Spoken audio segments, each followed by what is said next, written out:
What's up, everyone, and welcome to Project XTalk, an Xbox podcast, episode number 148, presented by Save the Game Media. I'm your host, Kevin, and on today's episode, we're talking about Xbox selling the ABK cloud streaming rights to Ubisoft. We have the Gamescom Opening Night live recap. We have IGN Phil Spencer interview and a new product from Xbox and so much more. Before we get into that, I got to introduce my co-host every week, JamPackSam. How you doing, buddy? What's up? I'm doing very well. Very excited to be here. We've got a ton of news to dig into. Gamescom has been busy, man. It's been fun keeping up with the news, though. Very fun week. Yeah, it's a lot more headlines have come out of this than I thought. We'll get into the opening night live stuff, but I was like, oh, it's going to be a slow week, and it has been anything but a slow week. Let me tell you. Yeah, it's been pretty wild. I'm excited to break it down. Yeah, well, before we get into that, remember, everyone, if you're listening to this, we're an Xbox podcast. We are live every Thursday right here at youtube.com/Save the Game Media, 7 p.m. Eastern Time. If you can't catch us live, we post every Friday on your favorite audio platform of choice. Or over there, make sure to drop us that 5-star review like so many of you have done this week. I think we need like a few more, maybe less than 5 to break 100 total across Apple and Spotify. You're really hitting those Spotify reviews. I really appreciate us getting us up those charts.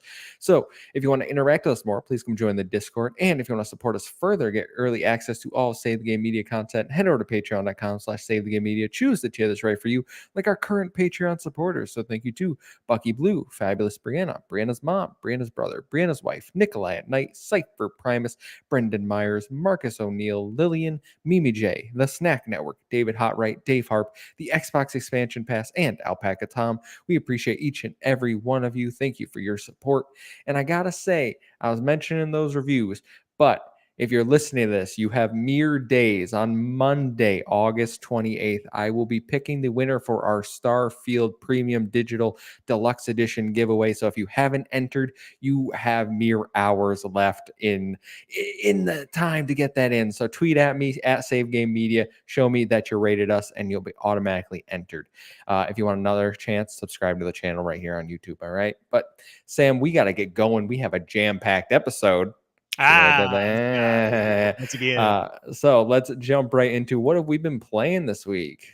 Yeah, so for me, it has been a very busy week. I'm going on vacation next week, still doing the show, but am going on vacation. So I've been catching up on like actual work, real job, and also getting ahead of like the content stuff. So putting out a couple of videos and getting them in the hopper. So I've been working on a lot of that, but I did my weeklies for Halo Infinite, checked out Marvel Snap, which is out now on PC. Been playing some of that, dabbling a bit before the show. If you love card games and you haven't played Marvel Snap, you need to play Marvel Snap. Really fun game. Kind of feels like Slay the Spire. I mean, they're all, are all pretty much the same game, but it's got cool superhero elements in there. So those are the two games that I have been playing. I played Marvel Snap when it came to phones for a bit. I fell off of it after a while. It was one of those things like they released so much content. I was like, I cannot keep up with this. Like the decks are changing every time I log in. So I Yeah. know they released that Steam client. Does it? I assume it's basically the same thing, just put on a bigger screen. Yeah, it's pretty well laid out. The only thing that I'm semi frustrated with is that it doesn't have an unlocked frame rate for the client itself. So like I'm locked at 60 frames per second. Not that I care, but it's just irritating whenever I see the little 60 from Steam up in the top right. And I'm like, I know I've got a good PC, but it's been fun. But the other thing that I've been doing with a ton of my time commuting and things like that, I've been reading Press Reset by Jason Schreier. Okay. And of course, Jason Schreier, some people love him, some people hate him. No matter how you cut it, dude's an influential gaming journalist. And so I've read his other book. I've got it sitting over here, Blood, Sweat, and Pixels. That's what it is.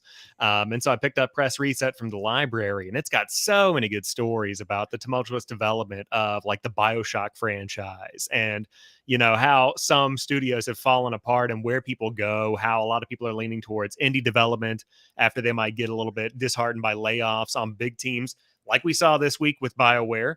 Like these are the stories we see. So as somebody who loves the gaming industry and loves how the games are made beyond just the games, I've really enjoyed Press Reset. So if anybody out there is looking for a new read to wrap up the summer, highly recommend it. That's awesome. Yeah, like you said, controversial figure among many in the community, but he is a very good writer. I will give him that, and he knows his stuff in the video game world. Like, if you get I feel like he always is the journalist that breaks those big news pieces. Yeah. Other people are like, oh yeah, we got some leaks or some general like smaller things, but he's always on the midnight oil, just finding crazy stories. So that's awesome, man. I'm glad you're taking some time enjoying it before the crazy amount of games comes our way. Ooh, they are on the way. But what have you been digging into this week? I've seen you playing a lot of stuff through the week. Yeah. So I am on the final dungeon of Trails in the Sky, second chapter. I made it a goal to have that game beat before Sea of Stars comes out next week. So I was really close. I laid out my timeline. I was like, I think I can get it done Sunday. And then I was playing today. I was like, I'm on the final dungeon right now. So this game will be definitely done like tomorrow or Sunday by the latest. I don't know. I'm pretty busy tomorrow and this weekend. But the other game I do want to talk about is the Texas Chainsaw Massacre that I have put quite a few hours into since it came out last Friday. I did get a code provided by Evolve PR and Gun Interactive, so thank you for providing that review code. I streamed it a little bit on Sunday, had a lot of fun with that. It is a mixed bag for me. I think the game is an ton of fun with friends. If you can group up in a party and actually communicate, the game is a blast. Mainly, I prefer playing as the family, which are the killers, up compared to the victims. I think the victims still suffer the same shortcomings as many games in this genre. And I said this in my review. If you haven't checked that out, go check out the full review now. It's on audio and our YouTube channel. But you often feel like you don't know where to go, or you're just kind of at a disadvantage, especially if the killers find you and you're like, oh, I can't get away. There are some things that you can do, like increase your stats if you play enough and get some skill points to like, oh, I can increase my speed and run away. Or stealth is really important for victims in this game. So there are a few things to level the playing field, but I just enjoy playing the killers so much more than the victims. And like I said, if you are playing in a group, this game is an absolute blast. It's hilarious, so much fun. But if you're playing by yourself, I find this game to be an absolute slog. It is not fun to play by yourself, in my opinion. Like, I do not enjoy it. So really mixed bag. I think it's better than Friday the 13th. I think they're going in the right direction. And I would say that, like, give this game a year and it's going to be like a really good game because it has the makings of something really good. They just did patches, update it, tweak it, but good first effort. Yeah, nice. I have not checked it out. I've watched a little bit of gameplay of it, but I'm trying to kind of like hold off. I just don't know when I'm going to get to it because of how much we have coming out. And Hmm. I saw somebody's screenshot of, I don't know if it was PC Game Pass or the Xbox app, but I mean, it's just game after game after game. And whenever we get to it, even with Starfield coming out, once we go down the roster of like, okay, I played Starfield, Lies of P is probably next on the list for me as far as like Game Pass goes. I'm not gonna get back to Texas Chainsaw until Hmm. maybe Halloween if I'm in the mood for it. So, yeah, it's good to How hear that I could wait and be fine. Yeah. No, you'll I think if anything, waiting, you'll probably get a better experience. I know it's very healthy. They have over 1 million players, I think, like a day after launch. So like Game Pass is doing its job, keeping the player base healthy. People seem to be enjoying it. But I do think this game will need to live in the party. Like, let's get a group together and like have some fun, either custom matches or 3 people together, 4 people together, because it's any less than that, it's really not the best, because you'll often get people that are like don't know what they're doing and kind of ruin it for you. Like, some of my first experiences as a victim were like my teammates just making so much noise and selling me out, like, why are you doing this? I'm right here too, and now I'm getting killed because you don't know what you're doing. So can be frustrating, but I like it. Very don't regret playing it, having an absolute blast. And it's the perfect time because they had this little period before all the big games come out. Yeah, nice, nice. Well, I'm glad you're digging it. Yeah, so little short and sweet what you're playing section there, because we got a ton of news to get into. And I think the biggest story this week, Sam, Xbox has sold the Activision Blizzard King cloud streaming rights to Ubisoft. So I'm pulling this information from Tom Warren over at The Verge. We have the latest twist in the Activision Blizzard deal. Microsoft has submitted its restructured proposal to the CMA, and it's safe to say no one saw this coming. Microsoft is transferring the cloud gaming rights for current and new Activision Blizzard games to Ubisoft. This means that if Microsoft does close the acquisition, they will not be able to release Activision Blizzard King games exclusively on Xbox Cloud Gaming. Microsoft will not have exclusive control on the licensing terms of Activision Blizzard King games for streaming or rival streaming services. Instead, Ubisoft will control the streaming rights to Activision Blizzard King games outside of the EU. Ubisoft will also be adding these games to their service Ubisoft Plus, which is available on PC, Xbox, Amazon Luna, and on PlayStation via Ubisoft Plus Classics. It is important to note that this only applies to the streaming portion of these games, and the regular downloadable versions will still come to Game Pass. This information was confirmed by Phil Spencer in the IGN interview that we're going to discuss later. The CMA is now entering a new phase 1 into a new investigation, which could very well last into the October deadline. So, Sam, how are we feeling? I don't think anybody expected to wake up to this news a few days ago.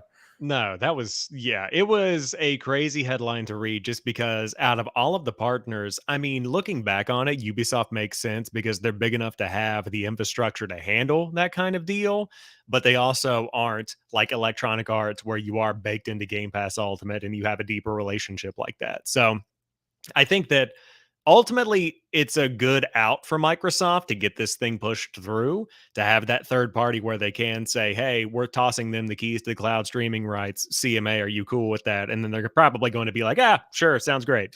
But I think I was joking about it on Threads or Twitter or something, but it's another big mega corporation getting the rights to stream these games from the other big mega corporation.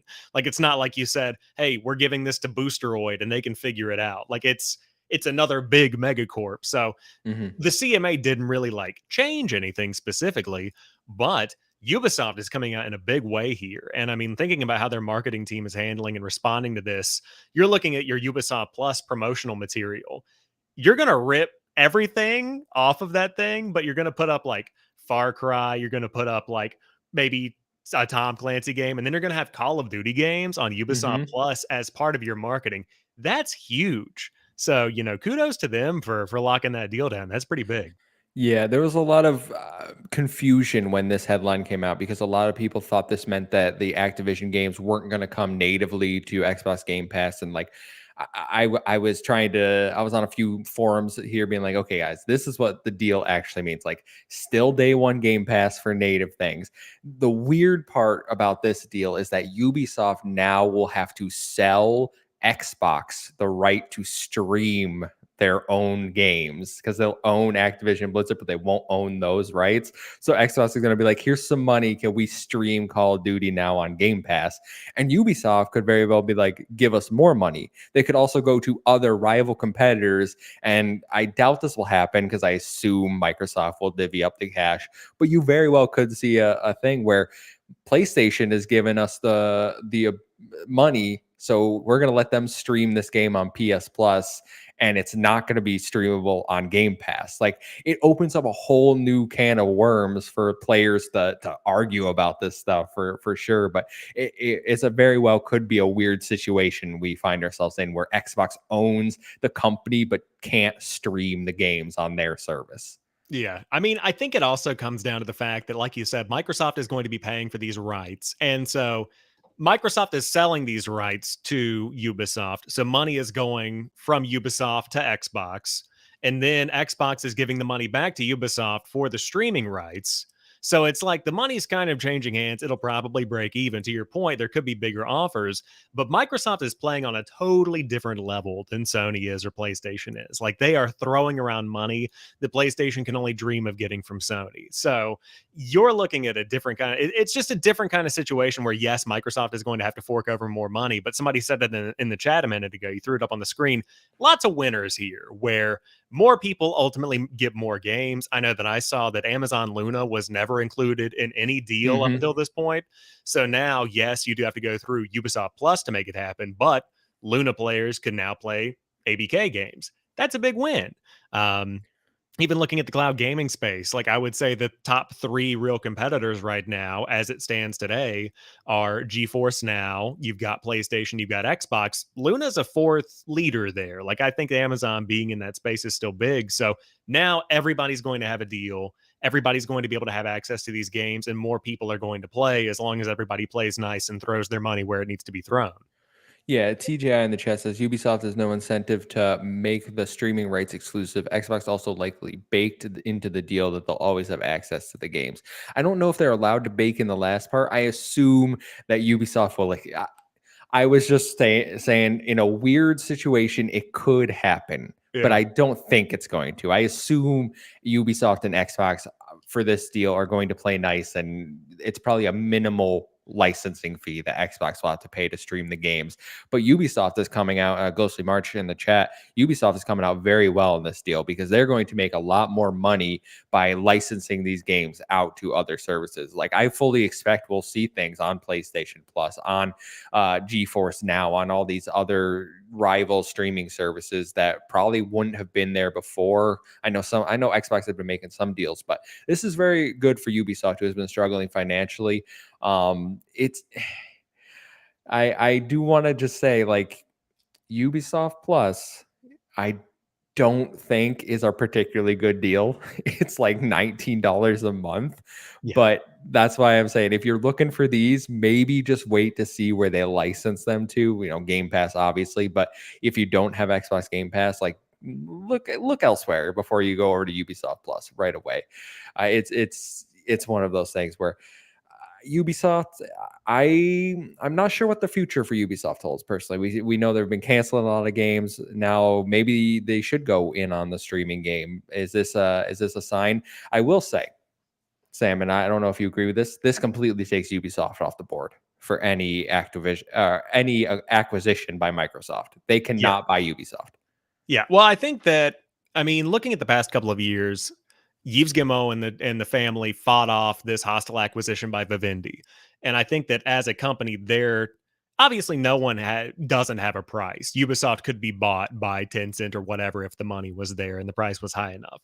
But I also think there is a culture of that they want to keep it to themselves. They want to be their own independent thing. And I think this strengthens that in a big way. And like you said, it provides multiple different forms of cash flow in. And for the concerns about Xbox streaming and things like that, I do think it's a case of that they're not going to bite the hand that feeds them. Like Microsoft brought them this deal.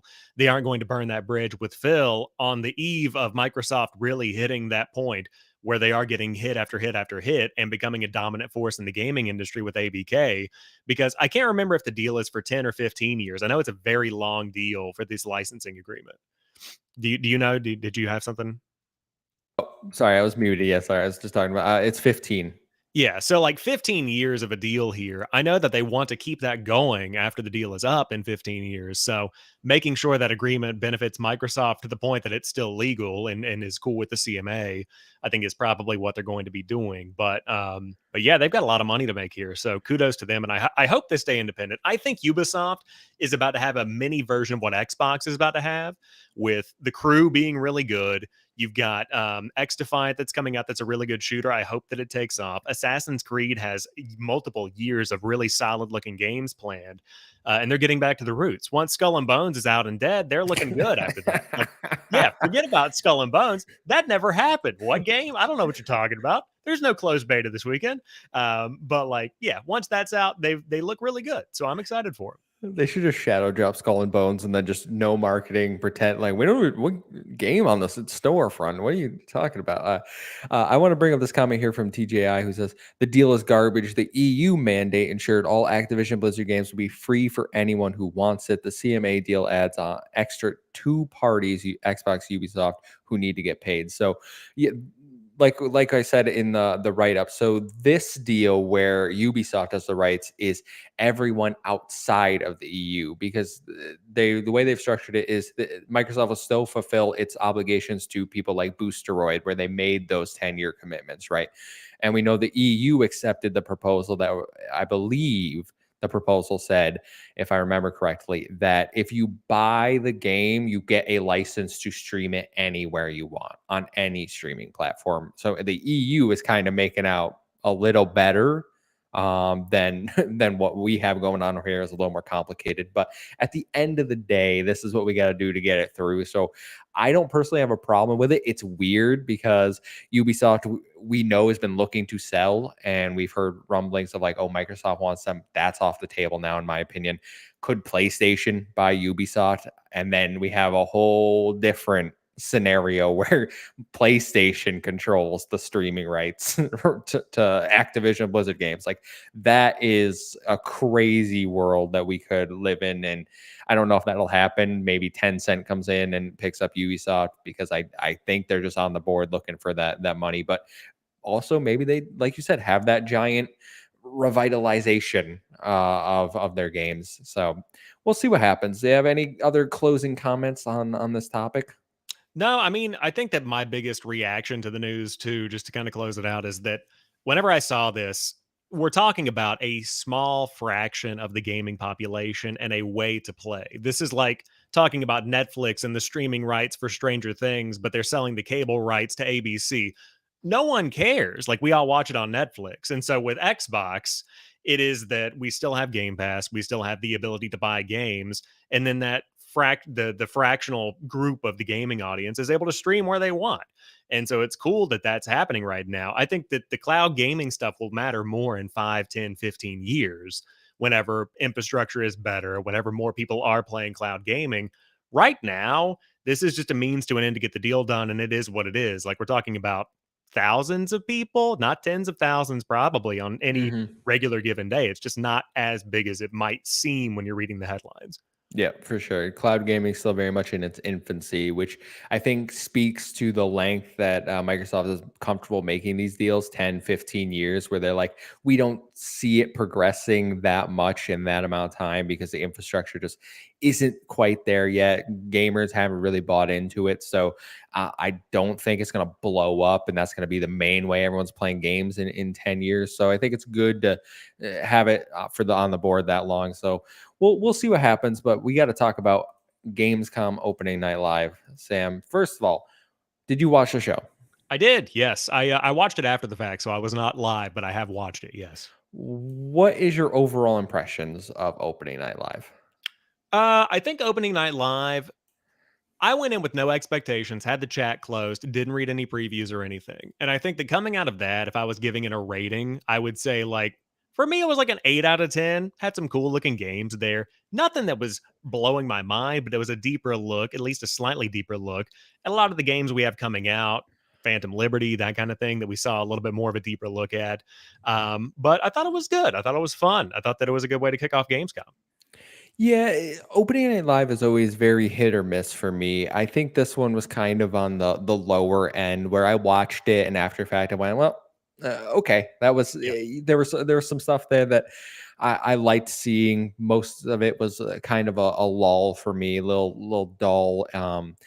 I would like to see there be more big announcements, but Jeff did set the precedent where he was like, hey, it's just going to be updates. So anyone going and expecting that was kind of looking for too much, in my opinion. So it was fine, didn't blow me away, but let's talk about we'll do a recap, and we don't have to talk about everything. I'll give the rundown and we can stop where we want to talk. So we opened it up with Starfield. We got a piano and then a performance and then a live action promo. And then I put an asshole rushes Jeff on stage before Todd Howard comes out to speak. I just gotta say, and I tweeted this, like, security needs to tackle him. I would have been completely okay with Jeff throwing punches. Like, I know he's being professional, but this is happening way too much.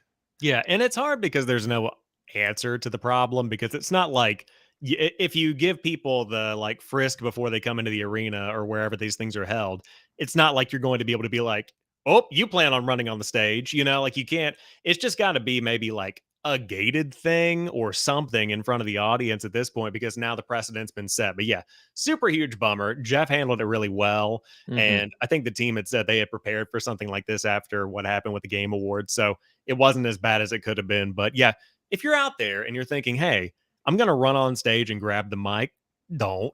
Like, it's that easy. That's all we got to do. Yeah. So Starfield, it didn't really do anything. Like the live action promo was cool, but I was like, this doesn't give us any more information about the game. Like I Yeah. didn't learn anything, so Yeah. it was fine. Little Nightmares 3 got a world premiere trailer. It's not being made by the original developers. Supermassive Games is making it, and it's now co-op. Yeah, it's fine. I mean, I've never played Little Nightmares 1 or 2. I think they were given away. One of them was given away with Games with Gold. I think a couple of them have been on Game Pass somewhere along the way, but they're cool games, and clearly they've got an audience. So co-op it makes sense, I guess. I didn't care for Little Nightmares 1. I tried. I found it pretty boring. Not my type of game. Supermassive makes games I do like, the Dark Pictures games. So co-op, I think, is a good feature. So I'm sure the fans of the series will like it. But next, Black Myth Wukong got a brand new trailer. Still no date. This game for me is shovelware until vaporware until we know anything more about it, because you're just showing me stuff that I was like, yeah, you're showing me these trailers, but like no release window ever. It's been years at this point. I'm like, I don't even know if this is a real game or you're just baiting everyone. Yeah. I think that I'm excited for a release date. As somebody who really enjoyed Wolong earlier this year, we've talked about it on the show. This is appealing to me because the combat kind of looks like it has that similar kind of feel where it's over the top, clearly fictionalized in a lot of different ways with high action and things like that. A little bit of clunkiness just in the way the characters move. Like it's Mm-hmm. almost like somebody's like going to game dev school and putting a project together for like a final project or something. But the vibe of the trailer is really cool. Like you said, though, I want a definitive release date. Give me something tangible, because everything else is just, it's like a Wolf of Wall Street where it's like it's just fairy dust floating around Mm-hmm. out there. It's not real until it's real. So looking forward to hearing more. Killing Floor 3 was announced. I've never played any of these. Looked cool. I thought it was a Doom game at first, and I got more, and then I got a little less excited, but excited for those fans. Age of Empires 4 and Humankind got shadow dropped their console versions onto Game Pass. Zack Snyder came out to talk about his new movie, Rebel Moon. He's Two also, movies. yeah, Two two movies, Evie. movies. Sorry, it says 2 movies 6 months apart because that makes complete sense. He's also working with Super Evil Megacorp, who have made nothing but mobile games, to make a game about it. And let me tell you, if there's one guy that doesn't understand games, it's Zack Snyder. Because when he was like, yeah, so you're gonna be a rebel and like go on some missions, co-op to play. I'm like, bro, you don't even know what you're saying right now. Yeah. It's the way that he described it whenever he started talking about the game is the same way that I expect that the Shrek producers talked about the games that came out back when when the movies were coming out, where they were like, yeah, it's a game. You're going to play as Shrek and have the gingerbread man there. It's going to be great. And he's just talking about it. He's just there for the Netflix movie. And quite honestly, it does not look that good. It is not my thing. Neither. But we'll see how the game is. Not holding my breath on that one, though. Not holding my breath. Yeah, no. It honestly felt like he Googled game terms and then just went up there. But next we got the trailer that I think a lot of people are excited for. Crimson Desert. It's an open world RPG, an update trailer. Still no release date. This comes from the people that made was it Black Desert? I think so. I didn't. I caught this one. This is when I was at the gym, and I think I took a break to go water or something. But I went back and looked. It looks really good. Yeah, this one it was all over the place. It looks like they threw in, it was like, let's have some Assassin's Creed stuff, let's have some Dragon's Dogma stuff, let's just throw in every single thing. Oh, they had some Breath of the Wild stuff in there. Like it was crazy looking. But again, no release window, no idea. It's literally just like, hey, we've been making this game for years, and guess what? We're still making it, and look how big it is. So until you show me something more, I'm just gonna temper all expectations. Yep. Ice-T gets a special mission in Payday 3. Can we Ooh. let's pause on this one. Do you think Payday 3 looks good? Because I feel like I'm just out in the ether with this one. I would love to know your opinion. I played a lot of Payday 2. I don't care about Payday 3 at all right now. Where I'm sitting here, I'm like, it doesn't look that much different from what I played 10 years ago from Payday 2. Ice-T doesn't do anything. I was just making a joke that it was like it was a Law and Order SVU crossover, but no, I'm not excited for Payday 3. Yeah, I mean, like, it's cool that it's coming to Game Pass, don't get me wrong, but at the same time, like you said, it looks like Payday 2. Visually, it is a minor upgrade, if anything. Like, it just isn't I don't know what the hype is around it. Maybe I'm missing something. Like, I get playing with your friends and doing heists and stuff, but it just doesn't seem like it warrants a 3 after Payday. Just my 2 cents on that one. If you put this game out in December, I think it does a lot better. I Yes.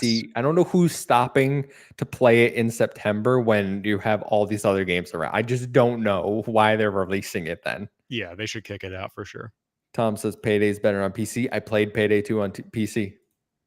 I mean, it's fine. Like, it's a Yeah. fun game. I feel like Payday's audience there's some crossover with GTA there where like they're just clued in because it's Payday and you're doing heist and like it's their game that they play. Siege is another example of a game with a community like that. So I'm sure people will play it, but to your point about the general gaming audience, like I'm not playing Payday 3, I'm playing Starfield, you know? Assassin's Creed Mirage got a new trailer. It was in Arabic. It was. It Cool. was indeed. Yeah. Tekken 8 showed a brand new mode trailer called Arcade Quest, where you make a little chibi character and then fight. I don't know what was going on, but it's coming out January 26th, 2024. Cool to see the release date. That mode was weird. That is Mhm. not going to be used much, in my opinion. And it kind of feels like the Street Fighter thing where they have like the open world story mode thing. I think they're trying to emulate that. But Tekken's big, not as big as Mortal Kombat or Street Fighter, but it's a big fighting game. So if you're a fighting game fan, you're eating well over that 12-month period. I will say Tekken 8, I think, looks better and is appealing to me more than Street Fighter 6 and Mortal Kombat 1. It looks, Really? yeah, I think I've liked everything I've seen from Tekken 8.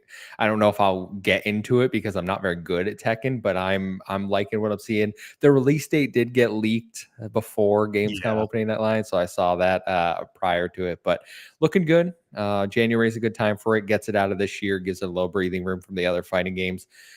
Modern Warfare 3, Sam. We learned that open world zombies mode is coming. They confirmed the 16 multiplayer maps are the remastered maps from the original Modern Warfare 2, and they gave us a campaign mission sneak peek that went on way too long. This game does not look good to me. Okay, let's back up. We saw the trailer earlier in the week. The trailer they showed off was almost one for one the gameplay they showed off at Gamescom. So it was like they had edited that together. But open world zombies, I mean, it sounds like what they did with Blackout and Black Ops 4, where you're just wandering around, the zombies are out there in the world. I like zombies when it's in like a tight corridor. I'm running routes like Black Ops 1 zombies, where you get a huge crew of 200 zombies trying to chase after you. Like, that's zombies for me. Open world zombies on what looks like a Warzone map, not really it. And then you're reusing the assets from Modern Warfare 2. Like, I know work's been done to them and you've modernized them and added new routes and things like that, but like, is this really a new game? Nah, this feels like they are just churning out stuff from all of the studios combined to fill this gap year between Modern Warfare 2 and whatever the next game is. Yeah, Alpaca Tom in the chat says the game was supposed to be an expansion, not much else to expect, which Yeah. leads us. We can talk about his first question that he wrote, and he says, with Call of Duty Modern Warfare 3 releasing this year, and initially the franchise is supposed to have a break this year in terms of releases, do you believe this is because Activision wanted to get one last big payout before the games get put on Game Pass day one? I don't think that it has anything to do with Game Pass. I think that it has to do with Activision wanting money, because I think that there were a whole bunch of people in the boardroom and they looked at the content they had and they said, that's 16 nostalgic maps people love. How about we put $70 on it instead of 40? And everybody was like, here, here. And then they smacked the gavel and now here we are. They're all wearing their white wigs and black robes. Bobby Kodak's up there with his white wig on, smacking the gavel. But no, they wanted money. They can make money. People are going to sell this thing. It's probably going to be the highest selling Call of Duty of all time. We're going to see the headlines. I'm going to make the video on it. Like, it's just a cycle. It is what it is. They're definitely nostalgia baiting people into paying for this for sure, because Modern Warfare 2 is obviously the most beloved game in the franchise. Like, that's what I feel like it really blew up. And the fact that they're like, we got all the maps. You want a 1v1 on Rust again? This is the game to do it. $70. And I'm like, All right. Yeah. All Yeah, right. I mean, honestly, you're selling me on it, but but I just think about like going to a college kid or a high school kid and them talking about it in the lunchroom, and they're like, "Hey, all the Modern Warfare 2 maps are on this thing, and it's got Modern Warfare zombies." Dude, people are throwing money at that thing left and right with that one sentence. Here's the thing, though. You said go to the high school, college kids. They're gonna be like, "What? Modern Warfare 2 that just came out last year? What are you talking about?" Because they were like 7. Am I old? I think I'm old. I think we're old. Yeah, I'm 30. I'm old for sure. Mm. Yeah, Yeah, because you are. No, I'm I just was kidding. like, yeah, because I played Modern Warfare 2 in high school. So if they're those kids were not playing it. Well, I was playing you in middle school, so there we go. That was you. All right, we got an update trailer for Nightingale. Early access begins February 22nd, 2024. This game has never looked good to me. No, this is the game with the Mary Poppins umbrella, Yes, and that's yes. all I've got. That's the only thing I look at. It looks horrible. Next, my game of the show, Grand Blue Fantasy Relink, got a new trailer and a release date, February 1st, 2024. So for my JRPG weeb fans out there, we're eating good. February starts off with Grand Blue and Persona 3 Reload. I did already pre-order this because if you pre-order, you get like 4-day early access or something. Give me a little more time to play this before Persona comes out. So, Sam, I assume this did nothing for you. I didn't even know this game existed. I think that I think so. There again, looking back after the fact, you can thumb your way through the video in 5-second intervals as you're tapping. So this was when I tapped. Mm-hmm. Yeah, yeah. If you saw the lots of yelling, explosions, color, Yeah. Japanese, yeah. That's it. Immortals of Avium, Avium wants to remind you it came out. It sure did. That was the trailer. Zenless, I'm going to call this the Hoyoverse block. Zenless Zone Zero got a new trailer. Honkai Star Rail got a new character trailer, and the technical test is coming to PS5. And then Genshin Impact got a new trailer. All games I don't play. I know my brother is super excited about all 3 of those. This is basically the only thing he cared about from this show. He was very excited, but none of these do anything for me. That was another thumb section. So we kept on rolling. Lords of the Fallen new story trailer coming out in October. Great, cool.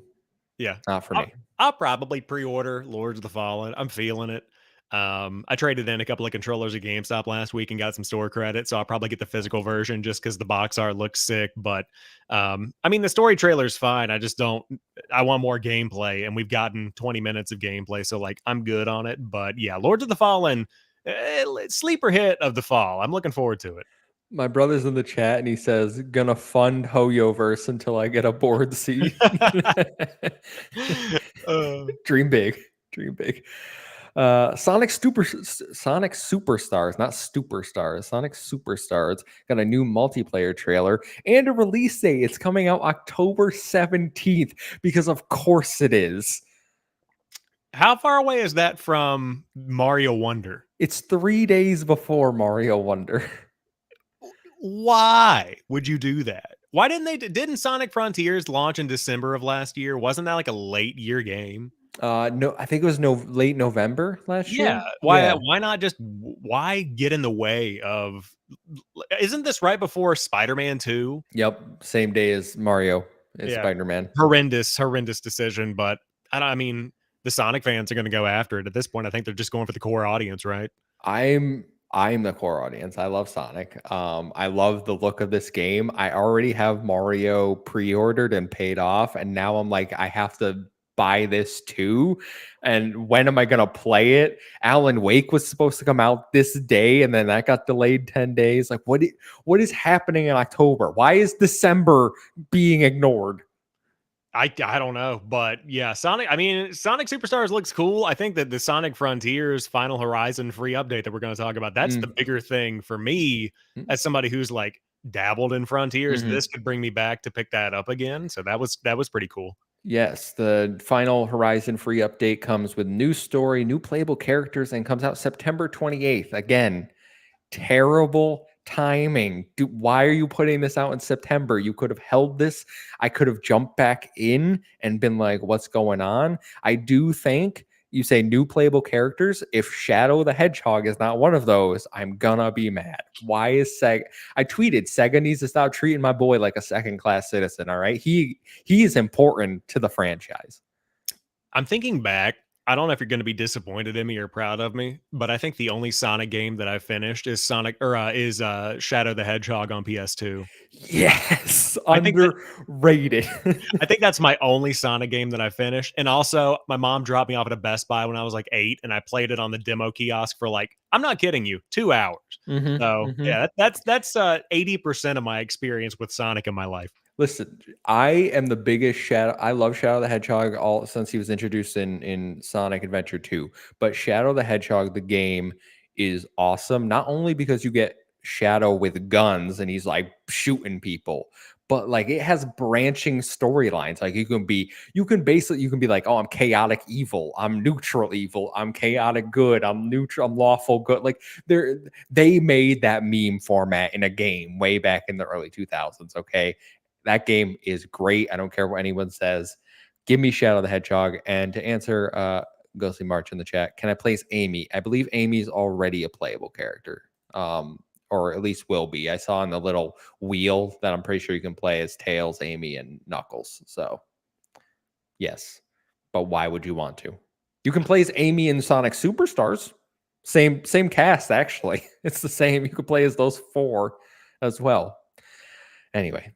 Shadow died with the emo genre. Emo's still alive, man. Yeah, man. Come on. It's not a phase. I listen to it all the time. It's not a phase, Sega. It's not a phase, Sega. The First Descendant, a new looter shooter. Beta starts September 19th through the 25th. Yeah, I've heard good things about the First Descendant. I know that in the looter shooter community, this is one that's been getting some traction. So cool to see them getting a beta. But again, other things going on right now, so I think I'm all right. Under the Waves got a new trailer. Apparently, it's coming out August 29th. Ah, yes, Creepy Subnautica. Indeed, yeah, that is coming out. I didn't know this was coming out. I thought this was like next year. Yeah, I don't have any.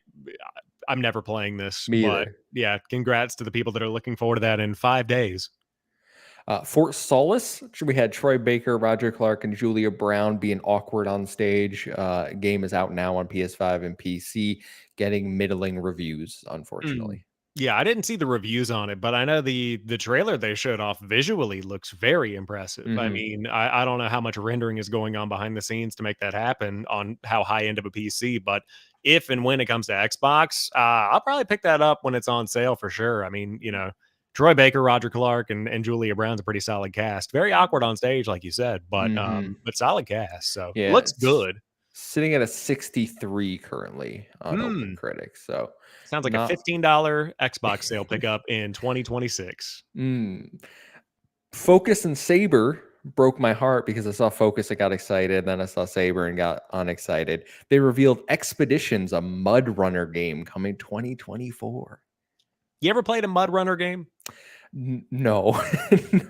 This ain't gonna be the one I start with either. So close your eyes and imagine that you get stuck in a mud hole. Okay. And then somebody said, man, this is fun. We should make a game about this. So that's Mud Runner pretty much. Okay. Yeah, the same thing with Snow Runner. You're driving in Colorado, get stuck in a snowdrift, and you're like, man, this is the time of my life. That's what these games are. In high school, one time I was pulling out of my ex-girlfriend's driveway and it was muddy and my front wheels went into the mud and then I had to get someone to pull me out. So kind of already did it in real life. Yeah, I mean that's an achievement right there if I've ever heard one. But yeah, so this is going to be more of that. So if you're really into that sim kind of thing, then this is going to be for you. But I guess it's cool to see him keep it going, and I think it's a cool idea rather than they ran out of elements. Like you've got snow and mud. What else are you going to get stuck in? So let's just do it in exotic locations, I guess. I don't know. Crew Motorfest got a brand new trailer. Hyped for this one. Yeah. I knew you would be. I saw this. I was like, Sam's gonna like this. Yeah, looks good. CDPR revealed more of Cyberpunk 2077 Phantom Liberty, which doesn't do anything for me. I know there are people that are super excited about this game, but I just can't get into Cyberpunk. Yeah, the other half of it's more exciting for me as somebody who like looks at Cyberpunk, knows that I want to go back to it. The update 2.0 is coming out, so it takes a lot of the features that are coming in Phantom Liberty. Like I would assume the skill trees are getting revamped. There's Hmm. better car combat that's coming into the game, stuff like that. So it sounds like there's going to be an update for the current generation console version of Cyberpunk that brings some of those quality of life improvements in. So that might bring me back in like January if things are slower then. But yeah, Phantom Liberty, I mean, looks great. Going to be great for those fans. Just not me, not right now. Stormgate, an RTS game, got revealed. Cool. Last the word is epic, but they said epoch. Yes. 11th hour. That's an ARPG that apparently is already out and getting a new character. Marvel Snap is on Steam, as we already previously discussed. Armored Core, which comes out tomorrow or today, depending on when you're listening to this, got a new trailer. We got a trailer for Warhaven as a free-to-play game coming September 21st, a melee multiplayer PvP game. Mortal Kombat 1, new trailer, Raiden Liu Kang. I thought this was really interesting. They've switched roles in this new timeline where Raiden is the Earth Realm champion, much like Liu Kang has always been previously, and Liu Kang is obviously taking the Raiden God role. Really awesome trailer. I know you loved it so much, Sam. You were like, let me throw this up and get demonetized. Yes. Well, every time I put out a video on Mortal Kombat, it's always a matter of how much gore can I include and not get age restricted on YouTube, because I don't care if it's monetized or not. It'll always get demonetized because it's always somebody getting their eyes ripped out or something. But the age restriction is the one I care about because I want children watching this specifically. So I kid, but yeah, man, this trailer, much like all the other ones, looks awesome. Mortal Kombat 1 looks gory, gruesome, beautiful. Yeah, this just is the cherry on top as we're inching towards that release. That's going to be sick. All right, everyone clip out Sam saying, I want children watching this. All right, that's his goal. We heard it from his mouth. All right, Aria History Untold, which is a game that Xbox is working with. I think they're publishing it. It's a turn based grand strategy game coming to PC Game Pass. I think that's next year, but I know it's playable at Gamescom. Diablo 4 Season 2 trailer coming this fall, Season of Blood. And we actually have a question about Diablo from Alpaca Tom, who says, what do you think Diablo 4 needs to stay active and succeed as a live service title? The biggest competitor to Diablo 4, Path of Exile, makes a few big game truly game-changing mechanics every season, where so far the changes are nothing. Diablo 3, as an example, also did very little in all of its 29 seasons. So I'm not the best to speak to this, but I will say as a casual fan, I feel like Diablo 4 is more approachable because of its popularity. Like I think that I know what Diablo is. I played through the campaign. I feel like I can jump back in at any time. I'd be curious to hear, you know, how big of a change do you want? Because like with the upcoming season, you have new abilities that I think you can effectively be a zombie hybrid in a way, and so that includes new abilities and stuff. Is it just a reskinned, something else that makes it look different? I don't know what all that entails, but I think that Diablo 4 to stay relevant just needs to keep putting out good content with good story stuff to keep people coming back to it. Because Diablo is going to have that fan base no matter what, and also fair monetization, the passes, and all that. Don't give the fans the shaft. But what do you think? How are you feeling about Diablo? Not great. Ever since season 1 came out, I feel like the end game for Diablo 4 is pretty bad, if I'm being honest. Where there's very little to do except run nightmare dungeons and try to grind for loot, which I know is essential in ARPGs, but like we need something more to do, something fun that actually feels rewarding. They need, and Ghostly March sums it up pretty good here. They need to stop nerfing everything into the ground, make interesting loot drops and gear to chase, stop tying balance patches into seasons or new gear. So one of the big issues for me so far with Diablo has been they keep nerfing all the fun builds and then they don't buff the other builds to make them viable. Like, I don't want to be a whirlwind barbarian, but that's the only viable barbarian build. And then when you do it, they're like, oh, we noticed this one's a little too strong. We're going to bring it down, but we're not going to make any of the other ones good. So like barbarians suck. They nerfed sorcerers into the ground. They nerfed necromancers, where the best build for necromancers is to not use the minions. I'm like, well, you might as well just be a wizard at that point. Right. Like, what's the point? So they really need to fix some stuff over there for me to get back into Diablo. Yeah, that makes sense. I mean, like I said, I'm just not that core guy that's coming back to it. I haven't played Diablo 4 since probably a month after it launched, just because I finished the campaign and I don't feel the need to go back and grind for that stuff. And I might pop back in to see what's going on with season 1 ahead of season 2, but yeah, I think all those concerns are super valid, especially the ones from the chat. So I definitely hear you guys on that. All right, we got a world premiere for Dustborn coming early 2024. The document should say, not 2023. That already happened. 2024. This interesting art style. It looked like you can control people with words. Politics, man. That's what that is. Politics simulator. I don't remember this trailer. I'm not gonna lie. So yeah, just keep it rolling. Don't worry about me. Ended the show with an Alan Wake 2 new trailer. Game still looks awesome. I'm still super excited for it. I think I'm gonna buy it on PC because it's $50 versus 60 or whatever, and then I can play it on my ROG Ally. So yeah, makes sense. I think that this is the best trailer for Alan Wake 2 so far. Not that it showed gameplay per se. It did, but it didn't. It was a lot of cinematics, which are going to be mixed in with the gameplay. But the pricing, it sucks that it's not getting a physical release, but also 50 on PC, 60 on console. Probably a day one for me on Xbox. I'll be honest. It looks really, really good.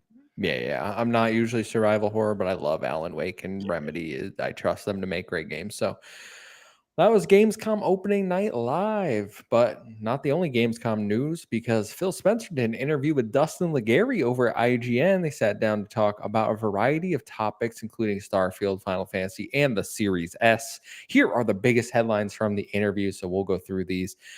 First one, Phil Spencer says that much like we did this year, we're going to hear from Xbox more with things like developer directs because their portfolio of games is deep enough to support more frequent communication. He reiterates that the plan is still to deliver at least 4 first-party games per year.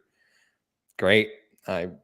I think he seems very confident. If you listen to him, I think 2024 he feels very good about, and the things they're showing at Gamescom are getting great reviews from the people going hands-on. I know Towerborn is one that's coming next year that's supposed to be really good from everyone that played it. So feeling confident.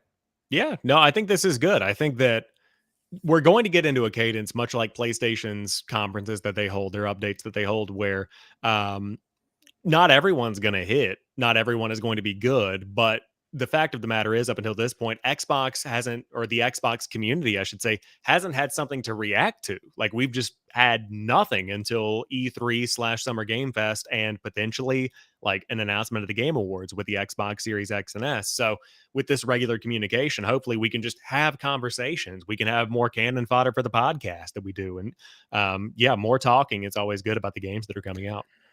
Well, speaking of games coming to Xbox, he was asked when Final Fantasy VII Remake and 16 are coming. Phil stated him and Sarah recognize the need to mend the relationship with Square Enix and says having the CEO of Square commit to Xbox was a very meaningful step. He also states, quote, "So you'll hear more. I'm not going to push them. They're going to have to find their own rhythm. But having him make a commitment to Xbox was really important, both to me, and I've heard it from the community to the community as well."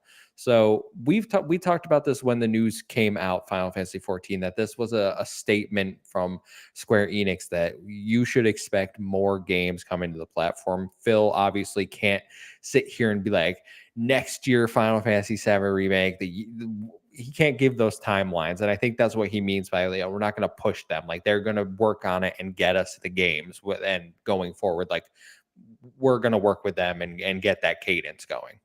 Yeah, I think that this statement, when you read it out loud, it sounded like somebody who got engaged, but they weren't going to get married like until 10 years later, where they were like, we really just wanted to put it in stone, but he's not ready yet. And I'm just going to let him find his truth. And like, that's what Phil Spencer's doing here, where they get Square Enix in here and they're like, all right, yeah, we're going to start doing more stuff. And Phil's like, okay, well, you let me know when you're ready. But yeah, like, I'm excited to see Final Fantasy 16 come to Xbox. Final Fantasy 7 Remake, that's a pipe dream. I don't think that's ever going to come to Xbox at this point, but I would love to see that for the Final Fantasy fans. I'm not really a hardcore Final Fantasy guy, But Square Enix in general, we've talked about it before. Just figure out that Octopath situation. Let's iron that out and then go from there. Phil should just been like, "What's a Final Fantasy VII?" Like, what do you say? What Oh, yeah, what's a Final Fantasy? You mean yeah. you mean Redfall? Yeah, you mean Redfall. Redfall 60 FPS patch available. Still Yeah, not. that's a fantasy. Yeah. All right. When asked about the ABK games coming to Game Pass, Phil says, quote, I want to make sure people know that there's work to actually move games to Game Pass. So for people who think the deal's going to close, then everything is available, that's not true. And it hasn't been true in other acquisitions we've done. So I thought that was interesting, just giving you a little everyone that's posting those, I'm sure you've seen it, the cropped images of like available on Game Pass. You know how they do those drops, and it's like 35 Activision titles with like Spider-Man Web of Shadows, and I was like, that's not how this works. Yeah, no, it's I think this is good to set expectations and realize that once this deal closes, 2 hours later, you're not going to have the Xbox account on Twitter posting like every Call of Duty game ever created now available on Game Pass. Like you're not going to have that, and that's okay because it takes time, like you said, and let them do what they need to do. Let these people work, and it'll happen when it happens. I think that it's cool that there's stuff on the way. Like we know Game Pass is going to be a big part of their future, and so it's just a matter of time. Mm-hmm. Give me big red one on Game Pass, cowards. Nice. Phil Spencer reiterates they have no plans for a mid-gen refresh for Xbox right now. Quote, we're doing right now the increased storage on Series S, but no, like I said, we're kind of at the end of the beginning in my mind. So I think we need to let devs settle on this hardware and get the most out of it. Thank you, Phil. Thank you for reasonable understanding. Nobody wants a mid-gen refresh. Nobody wants a PS5 Pro. All right, Sony, I'm looking at you. It's greedy. You're just trying to scam people for more money. All right, you're going to get minimal upgrades. It's not worth it, especially this gen. Last gen, understandable. All right, 4K became a thing last gen. We were at 900p. Like, you don't need it for this gen. Just wait for the PS6, wait for the Xbox, whatever they're going to call it. Yeah, I think you nailed it really well, where the technological advancements for this generation aren't on par with what we saw with last generation. And so, like I know I talk about A Plague Tale Requiem a lot, but it was a game that launched and had 4K 30 and it was locked at 30 on consoles. And then 6 months later, we got the 60 FPS patch. So they updated that once they were able to better optimize for the hardware. And so that was a time thing. They were still working on it and they still wanted to get the game out. Now we're getting to the point where that time has been spent. We're getting to the point where they've caught up from COVID. People are back in the office or working and figuring out how to do things. And so I think that this console generation still has a lot to give. And, I don't know how it translates over fully into the console space, but like the RDNA tech that's coming from AMD is like DLSS, where it can perform better. So once we see that kind of tech getting baked into console games, you can really push these things further than they might currently be able to go. So there's still a lot of juice left in this egg. Alpaca Tom says Phil would not say they're making a mid-gen refresh in his defense. It can happen. Wouldn't want to lose sales and make people hold off with current hardware. I will say, Tom, I do not believe the Xbox One X sold very well. I know PlayStation at one point said 1 in 5 PS4s were PS4 Pros. So even over there, it was a 20% ratio, and that was a kind of at launch of the PS4 Pro. So I don't know what the overall PS4 sales looked like if you broke it down. Is it 1 in 5 out of the 120 million or whatever? I imagine since Xbox One, I think 60 million. I cannot imagine the majority of those are Xbox One X. Like they just didn't sell as well as people think they did. No, I had one, but yeah, I didn't. VCR for life. Oh, wow. Yeah, it was a jet engine. I'd start a game and my room would take off. Yeah, you start a game, start counting the pixels, the engine cranks up. It was a rough one. Yeah. All right. Next, Phil, when asked about Baldur's Gate split screen issue and parity clause and Forza launching without split screen, Phil defended the Series S, saying the decision is a creative decision, has nothing to do with hardware. Says they've sent devs to assist Larian. Logan asked, what did you think of Phil's response to console parity? As we know, Larian has since come out saying they met with Phil yesterday and they are now launching on Series X and S before the end of 2023. Series X will have split screen, Series S will not have split screen. So they are breaking the parity clause. Yeah, yes. That's all I've got to say. Thank you. Because I think that, so it's a difficult one because you've got to leverage breaking that clause, breaking that rule that they've got at Xbox in the right way. Like you can't say, "Hey, we're launching our game. The S version has multiplayer, or the S version has campaign. The X version has campaign and multiplayer. The S version's not getting multiplayer." Like you can't do that. But you can say, "Hey, not enough juice in the tank for split screen in this one on the S. That's okay because they know how many people are using split screen on something like Baldur's Gate 3, so it might not matter on the S for 98% of the audience, whatever that metric looks like." So I think that it'll definitely be handled on a case by case basis because they do want to review these things independently. I'm curious if the success of Baldur's Gate 3 has led to this decision because one of the biggest RPGs of the year, potentially the biggest RPG of the year, is nowhere to be found on Xbox by partially their own doing because of this parody thing. I think that if the game hadn't been as good as it is, we might not be having this conversation right now. I have seen a lot of people attacking the Series S for this. And Phil in the interview said, like, he said it for Forza, it's a creative decision. We have the metrics on how many people actually use split screen. And I think this is kind of what happened with Halo Infinite too, where they were like, this feature isn't really used all that much in 2020 and the year of our Lord 2023. Nobody plays split screen. All right. Even kids aren't going to each other's houses and playing games together. They're sitting in their room, sitting in their other room, playing online together. Like that is what is happening now. So is there issues with the Series S? I personally don't think so. I think some developers know how to get the most out of the hardware. Larian might not know how to do it, and I think that's why they sent developers over there. That being said, I think if you're going to break the parity clause, like this is a feature that's like, it's fine. Who Yeah. cares? Like this is not the end all be all. Split screen is not that big of a deal. However, you have now opened the door, Phil. And if other developers come and say, you did it for Larian, you got to do it for us, you can't really tell them no, in my mind. Like, you're going to have some sort of wiggle room now. Like, the clause is basically useless. Yeah, I think that it's okay if they open it up, but they've got to review it on a case by case basis and respond appropriately. Like with Larry, and I don't think it matters, but they're also their game is different because everything exists in perpetuity. Like the worlds are continual, so it's to some degree processing everything that's happening in real time across the world you're playing in. And so when you're dealing with that amount of processing power, that amount of detail, everything happening in the world at one time, the split screen processing, I think the Series S might be holding it back or making it more difficult to make it run. Not that it's impossible, but something has to be sacrificed. And if you can't cut out NPCs like you might in another game, then something's got to go. And if it's the ability to do split screen, then so be it. But yeah, it's going to be really interesting to see how they respond to devs going forward. If they do need to pull something from the S version, if there is going to be a no, what does that look like in the long term? I will say, I think you're dead on. If this game didn't have a 96 on Metacritic, I don't think they break the parity clause. I don't think they make it such we got to get this game on Xbox before the end of the year. Like, I think Phil's like, yeah, we'll send you some help. And then like 2024, they'll be like, oh, we got it working. And it's like, maybe not the best, but if this game wasn't so highly acclaimed, well received, this would not be happening in my mind. Yeah, no, I don't think so either. So kudos to Baldur's Gate for making Phil break the clause.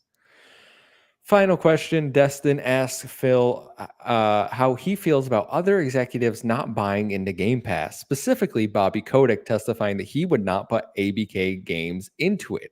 Phil responds, quote, well, there's a different person making the decisions. That's one thing. On Game Pass, it's not necessarily true that every game looks at Game Pass and says, that's the opportunity for me. If you're a massively successful AAA franchise that has double-digit million marketing budget to go drive awareness and discovery of your game day one, and that's part of your model, I totally understand why you wouldn't window your game day one into a subscription. I got no issue with that. He then reiterates that they do first-party games to grow their subscription base and says that indie indie developers love the service as it helps them and funds their projects. Says the end goal is not a subscription only model. Sam, this is almost word for word what I have been saying for years now about Game Pass. That the future of this service is Xbox first party games and AA and indie games. It is not big third party day one releases. And the sooner people understand that, the sooner we can move on, because this is exact, and Phil clearly agrees with me, because if you're a company like Capcom and you're like, hey, we got Resident Evil, what are they at 9 now? We got Resident Evil 9. Should we put it in Game Pass, or should we take the 10 million sales it's going to make? And they're like, I think I'm going to do the 10 million sales. But then they have Exo Prime on there. Like, this game will probably sell like 20,000. Should we put this in Game Pass? Yeah, probably get some money out of this. Like, those are the types of conversations that are happening. And that makes complete sense to me.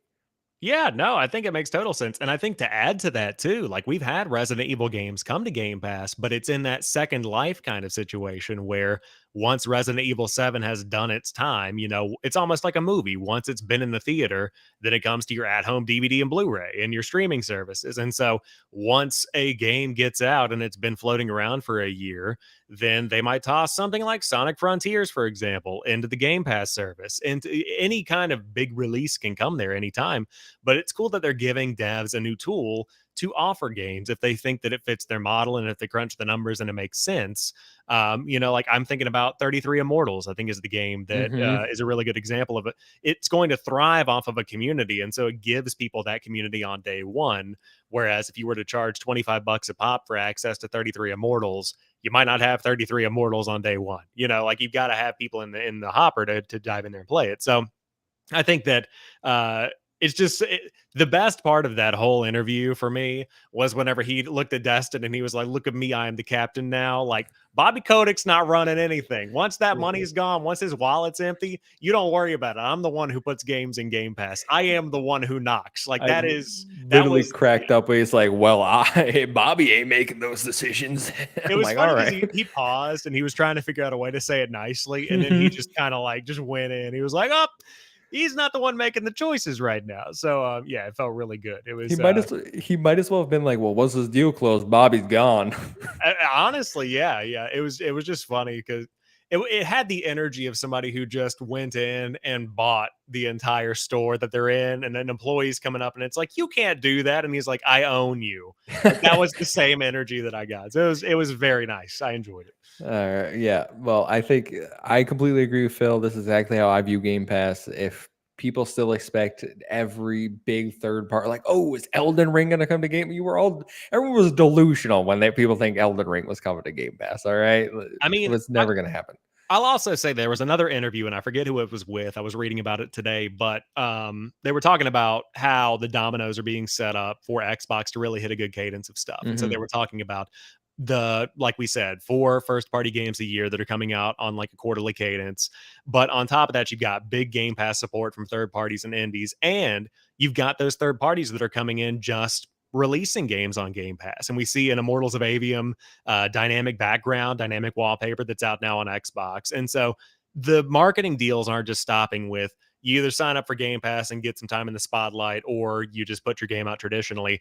It's more of an integrated ecosystem they're building that's really, really well done. So I think that Xbox is looking really, really good right now across the board. Yeah, like Phil says, like it's not subscription only. We still sell all the games. Like if you don't want to be here, just go buy the games. Immortals of Abium is another one, even though it will come to Game Pass at some point through EA Play, but very, very reasonable discussion. Good interview. There's some more stuff I didn't include, so if you want all that, go check out Destin Legary's interview over at IGN. But last quick piece of news, Sam. Xbox has wraps now, all right? Not the kind to eat. So Xbox has announced Xbox Series X console wraps. These wraps fit around your console to offer unique designs. The first 3 available right now for pre-order include 2 camo wraps, which are ugly as hell, and a Starfield wrap, which is going for $50. Yep. Yeah, I mean that's the story right there. I'm excited for the future of this. I'm excited for solid colors. I'm excited for, man, I would love a 20th anniversary wrap to go with the controller. I think that would be amazing. Obviously we're a couple of years out from that now, but yeah, this is a perfect way to compete with PlayStation 5's side panels that you can buy, and you can customize your Xbox to look how you want, or you don't have to. And it's less than the price of a new game, which is really, really cool to see. So it's not quite as intricate as a custom console, but doesn't need to be. It just sits there and looks pretty. So I really like it. Yeah, the Starfield one looks great. I don't know if I'm in on $50. Might wait for like a sale or something, but looks really good. Camo's ugly, but I'm excited for the future. Like, do we get a Fable one? Do we get a Hellblade one? Like, do we get all these no more special edition having to ship out $550 for new consoles? It's just $50. You can make your console look like it's 360 faceplates all over again. Yeah, no, it is, and I think it's great. It's affordable. It's really cool to be able to customize your stuff. And again, if you just want that sleek design, you do it. Put out a solid white one. I'd Yes, buy that. please, please. Like that's for 45, because the other ones are going for 45, I Hmm. think. So they're $5 cheaper than the Starfield one, because I guess Todd needs money. But like put out a white one, put out a tan one, like things that are like fitting into the living room aesthetic that are really nice and not in your face NASA like the Starfield one. I'd be down for that. That sounds great. They're doing Starfield everything. There's like a Starfield recliner chair I saw someone Yeah. made. Elgato's making a Elgato's got the mics coming with the Starfield, screen and decks. Yeah. I'm sitting here. I'm like, is there like a trade-in program? Can I get the Starfield? I give you back this one. Yeah. Like, yeah, it's great. But if you're interested in that, you can pre-order now. They'll come out in October. And let's wrap the show with one final listener question. Probably could have fit this one in, but it's Kyle writes in and says, what do you think of the narrative online that, quote, Xbox is training its customers to not buy games? I don't think that Xbox is training its customers to not buy games. I think that the industry as a whole and multiple industries as a whole are highlighting the subscription model more. PlayStation side, Nintendo's doing it to some degree with Switch Online and that kind of thing. Game Pass is obviously one of the big ones, but subscriptions are just becoming a new norm with media streaming and things like that. But I think the numbers show that people are still buying games.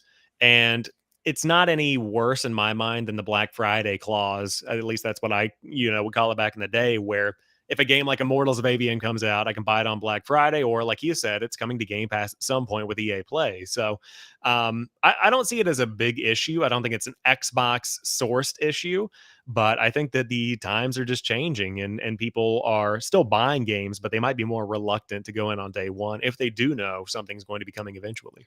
Yeah, it's hard to I think there is a stigma that, oh, everyone expects things to come to Game Pass, and if they don't, I'm not going to buy it until it does. I do see that notion a lot online. I think that is a fair thing that people do say. I don't know if Xbox has trained that intentionally, or it's kind of a new generation mindset where things are $70 now, right? The game prices have gone up, inflation is through the roof, and then you have things like the free to play model. I'm gonna say it, like the new generation doesn't like to buy games because the most popular games in the world are Fortnite, Roblox, mine, like these free to play games that they grew up in. That is what they expect every game to be, and when it's not, they're like, well, I'm not gonna buy a game. That's ridiculous. Yeah. So that's why they subscribe to subscription services. Yeah, no, I think that's totally fair. And I mean, like, there was the reaction to that when Stray was announced, and they were like, "Oh, Stray's finally coming to Xbox," but it's not Game Pass, Like there is a reaction there to it. And so um yeah, it's just a really interesting thing. I was also gonna say, I wonder how much of it is the hardcore online community. Like we see it on Twitter with the gaming community that we're in, and on Hmm. online and Reddit and things like that. But I always try to like think about the general gaming audience. Like, out of the millions of people that are playing Xbox every week, how many of them are actually focused on that kind of mindset of like, I don't want to buy this right now because it might come to Game Pass, versus, yeah, sure, I'm going to buy it because I don't have Game Pass. I don't care about Game Pass. I just want the game. Yeah, I just wonder if sometimes we get stuck in our own little worlds with the online content stuff sometimes. It's certainly possible. I think a lot of the discourse we see and like the narratives, like if you apply it to the big, like if I walked out to the game, if I go to GameStop and talk to a general consumer, I'm like, so what do you think about Xbox training customers not to buy games? They'll probably look at me like I have 6 heads and have no idea what I'm talking about. Yeah. Like they're like, because that's not a concern most people have. It's not a, it's just not how people view games. Like they're like, oh, I'm gonna subscribe to a subscription service to save money. They, I don't know. It's not a concern for me. Like I don't. Xbox continues to make more and more money. Like they just had one of their most successful quarters right this year. So their subscriptions doing well. Their games they're still selling games. Like they're still making revenue. So for me, this isn't really a concern, despite what people try to say online. Yeah, I'd agree. All right, Sam, that will do it for this show. Thanks for hanging out with me. Where can people find you and your wonderful content, my friend? Oh, yeah, you can find me on TikTok, Instagram, YouTube, Threads, because we now have a web app. Take that, X. Isn't that right? Now, but you can find me everywhere at JamPackSam. I'm making stuff throughout the week, talking about games, having a good time, and going to keep doing it because no one's told me to stop yet. So we're gonna keep content rolling. That's the cutoff. As soon as someone tells him in the comment section, you should stop. He's done. Yep, I'll just delete it. Honestly, we'll just Control Alt delete the whole thing. Wow. Okay.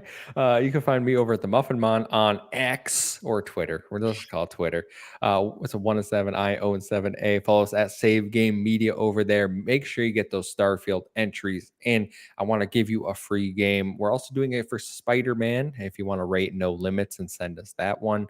But that will be drawn end of October. That's forever away. You got plenty of time for that one. All right. So until next week, we'll see you. Goodbye.